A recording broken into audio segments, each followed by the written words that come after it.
Hello guys, welcome back. അപ്പോൾ നമുക്ക് family എല്ലാവരും ആയിട്ടൊരു ട്രിപ്പ് പോയാലോ വേളാങ്കണ്ണിക്ക്? എല്ലാവരും ഇല്ല, പക്ഷേ നിലവിൽ എല്ലാവരും കൊണ്ട് ഞങ്ങളൊരു ട്രിപ്പ് അങ്ങോട്ട് പ്ലാൻ ചെയ്തു. കഴിഞ്ഞ ഏപ്രിൽ 3-ാം തീയതിയാണ് ഞങ്ങൾ ട്രിപ്പ് പ്ലാൻ ചെയ്തത്. അതായത് ദുഃഖവെള്ളിയിൽ ഞങ്ങളെല്ലാവരും നേരെ ഒരു ഊബറും പിടിച്ച് നേരെ സൗത്ത് റെയിൽവേ സ്റ്റേഷനിലെത്തി. ബാക്കി എല്ലാവരും അവിടെ തന്നെ എത്തിക്കോളാം എന്നുള്ളൊരു പ്ലാനിലായിരുന്നു ഞങ്ങളവിടെ എത്തിയത്. അങ്ങനെ നേരെ ട്രെയിൻ പിടിച്ചു. 10:30-ക്കായിരുന്നു ട്രെയിൻ. അപ്പോൾ ഞങ്ങൾ സ്ലീപ്പറിലാണല്ലോ ബുക്ക് ചെയ്തത്. അപ്പോൾ എല്ലാവരും എത്തി. അധികം തിരക്കൊന്നും ഇല്ലാത്തതുകൊണ്ട് നമുക്ക് പെട്ടെന്ന് സെറ്റിൽഡ് ആവാൻ പറ്റും കേട്ടോ ട്രെയിനിൽ. പിന്നെ നേരെ നമ്മൾ ഉറക്കത്തിലോട്ട് കടന്നു. പിന്നെ രാവിലെ നമ്മൾ ഓരോരോ സ്ഥലത്ത് ഇങ്ങനെ ഇറങ്ങി. അപ്പോൾ അതിൻ്റെ ഇടയ്ക്ക് നമ്മുടെ ഒരു കൊളീഗിനെയും കണ്ടു. അവനും അവൻ്റെ വൈഫും കൂടി വേറൊരു പരിപാടിക്ക് പോയായിരുന്നു. അങ്ങനെ എല്ലാവരെയൊക്കെ ആയിട്ട് രാവിലത്തെ സമയം ട്രെയിനിൽ തന്നെ അങ്ങോട്ട് സ്പെൻഡ് ചെയ്തു. എന്നിട്ട് പിന്നെ നമ്മുടെ ആദ്യത്തെ സ്റ്റോപ്പ് എന്ന് പറയുന്നത് നാഗപട്ടണത്താണ്. ഞങ്ങൾ നാഗപട്ടണത്തിലോട്ടാണ് ബുക്ക് ചെയ്തത്. അവിടെ നിന്നാണ് നമ്മൾ നേരെ വേളാങ്കണ്ണിക്ക് പോണത്. അപ്പോൾ അവിടെ ചെന്നു. വീണ്ടും അവിടെ നിന്ന് അടുത്ത ട്രെയിൻ നമ്മൾ അവിടെ നിന്ന് തന്നെ സ്റ്റേഷനിൽ നിന്ന് ബുക്ക് ചെയ്തിട്ടാണ് അവിടത്തേതായ ഒരു ട്രെയിനിലാണ് പോയത്. ട്രെയിൻ അത്യാവശ്യം നല്ലൊരു ട്രെയിനാണ് കേട്ടോ. നമ്മുടെ ഇവിടുത്തെ പോലത്തെ അല്ല, കുറച്ച് ചേഞ്ചസ് ഉണ്ട്. മെമോ പോലത്തെ ഒരു ടൈപ്പ് ഓഫ് ട്രെയിൻ, എന്നാലും കൊള്ളാം. അപ്പോൾ അവിടെ നിന്ന് ഞങ്ങൾ നേരെ അടുത്ത പ്ലാനും കാര്യങ്ങളൊക്കെ അവിടെ നിന്ന് സെറ്റാക്കി നമ്മൾ നേരെ വേളാങ്കണ്ണിക്ക് വിട്ടു. അപ്പോൾ അവിടുത്തെ കാഴ്ചകളും കാര്യങ്ങളൊക്കെ കണ്ടു. അധികം ഒരു 30 മിനിറ്റ്സ് ട്രാവൽ ഉണ്ടായിരുന്നു അവിടെ നിന്ന് വേളാങ്കണ്ണിക്ക്. അങ്ങനെ നേരെ വേളാങ്കണ്ണി എത്തി. ഏതാണ്ട് നമ്മൾ 10:30 അവിടെ നിന്ന് ഇറങ്ങിയത്. പിറ്റേ ദിവസം രാവിലെ 11:46 നമ്മൾ വേളാങ്കണ്ണി എത്തി. നേരെ സ്റ്റേഷനിൽ നിന്ന് ഇറങ്ങിയപ്പോൾ പിന്നെ ആൾ കൂടാൻ തുടങ്ങി, ടാക്സിക്കാരും ഓട്ടോക്കാരും. അപ്പോൾ ടാക്സിനെ വെച്ച് നോക്കിക്കഴിഞ്ഞാൽ ഓട്ടോ ആയിരുന്നു കുറച്ചും കൂടി എളുപ്പമെന്ന് വിചാരിച്ചു. ഞങ്ങൾ നേരെ എല്ലാവരും കൂടി തിങ്ങിയാണെങ്കിലും ഓട്ടോയിൽ അവർ നമ്മളെ കയറ്റി കൊണ്ടുപോയിട്ട് എന്തായാലും നല്ലൊരു എക്സ്പീരിയൻസ് ആയിരുന്നു. ബൈ ദ വേ, അവിടെ നേരെ നമ്മൾ ബുക്ക് ചെയ്ത ഒരു ഹോട്ടലിലോട്ട് എത്തി. AR റെസിഡൻസിയിലാണ് ഞങ്ങൾ ബുക്ക് ചെയ്ത ഒരു അപ്പാർട്ട്മെൻറ്റ്.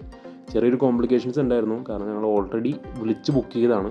പക്ഷെ അവർക്കത് ബോധ്യം ഉണ്ടായില്ല. പക്ഷെ ഞങ്ങൾ അതിൽ എൻ്റെ റെക്കോർഡ്സും കാര്യങ്ങളൊക്കെ ഉള്ളതുകൊണ്ട് ഞങ്ങളത് കാണിച്ചു. ഇപ്പോൾ റൂമിനെ പറ്റി പറയുവാണെങ്കിൽ നല്ലൊരു ഡീസൻറ്റ് റൂമാണ്. അപ്പോൾ ബുക്ക് ചെയ്യുന്നവർക്കാണെങ്കിൽ അവിടെ വിളിച്ച് ബുക്ക് ചെയ്യുന്നേ. AR residency neat and clean ആയിരുന്നു. AC റൂമാണ് ഞങ്ങൾ ബുക്ക് ചെയ്തത്. അത്യാവശ്യം റേറ്റ് ഇല്ല എന്ന് വേണമെങ്കിൽ പറയാം, പക്ഷെ അവിടെ ചെന്ന് ബുക്ക് ചെയ്ത് കഴിഞ്ഞാൽ റേറ്റ് വരും. അപ്പോൾ റൂംസ് കൂടാണ്ട് ഞങ്ങൾ ഡോമെട്രിയും ബുക്ക് ചെയ്തിട്ടുണ്ടായിരുന്നു, ഒരു 7-8 പേർക്ക് കിടക്കാനുള്ള രീതിയിൽ. പിന്നെ അവിടെ നിന്ന് ഞങ്ങൾ നേരെ പള്ളിയിലോട്ട് യാത്ര ആരംഭിച്ചു. കാരണം പിറ്റേ ദിവസം ഈസ്റ്ററാണ്. അപ്പോൾ നേരെ പള്ളിയിലോട്ട് പോകാം. ഭയങ്കര ക്രൗഡായിരുന്നു, ഭയങ്കര തിക്കും തിരക്കുമാണ് അതിൻ്റെ ഒപ്പം തന്നെ.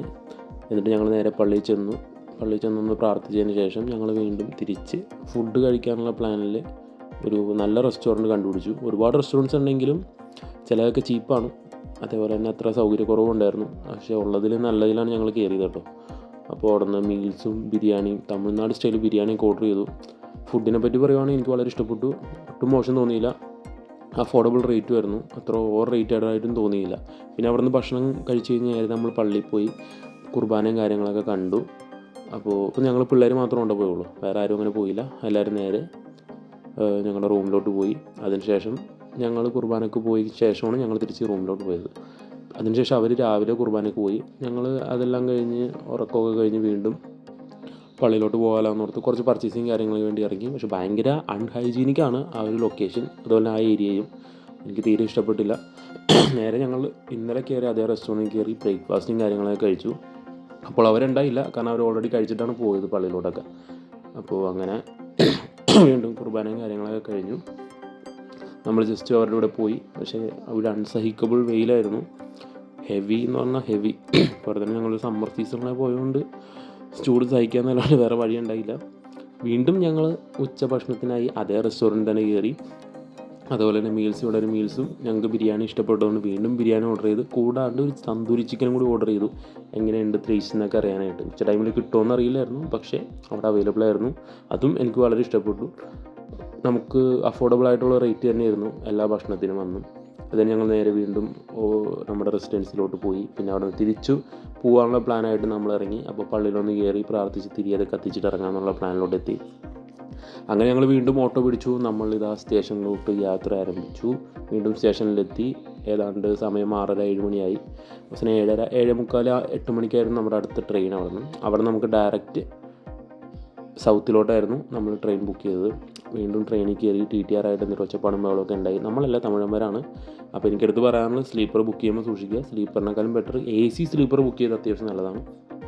കാരണം സ്ലീപ്പറിൽ ഭയങ്കര ഒച്ചപ്പാടും ബഹളവും കുറേ ബാഡ് സ്മെല്ലും കാര്യങ്ങളൊക്കെ ഉണ്ടായിരുന്നു. എനിക്ക് ഭയങ്കര ഒരു ബാഡ് എക്സ്പീരിയൻസ് ആയിരുന്നു ട്രെയിനിൽ പോയപ്പോൾ ഉണ്ടായത്. അതുകൊണ്ടാണ് ഞാൻ പറഞ്ഞത്. വീണ്ടും നമ്മൾ സൗത്തിലെത്തി. അവിടെ നിന്ന് എല്ലാവരെയും കണ്ടു യാത്രയും കാര്യങ്ങളൊക്കെ പറഞ്ഞു പിരിയാൻ ആരംഭിച്ചു. വീണ്ടും നമ്മൾ സ്റ്റേഷനിൽ നിന്ന് ഇറങ്ങി ഒരു ഊബർ ബുക്ക് ചെയ്തു. അങ്ങനെ നമ്മുടെ വേളാങ്കണ്ണി ട്രിപ്പ് അവസാനിക്കുകയാണ്. അപ്പോൾ വീഡിയോ കണ്ട് ഇഷ്ടപ്പെട്ടവർക്ക് ലൈക്ക് ചെയ്യുക, സബ്സ്ക്രൈബ് ചെയ്യുക. അപ്പോൾ ഓക്കെ, ബൈ ഗൈസ്. അടുത്ത വീഡിയോ ആയിട്ട് നമുക്ക് പിന്നെ കാണാം.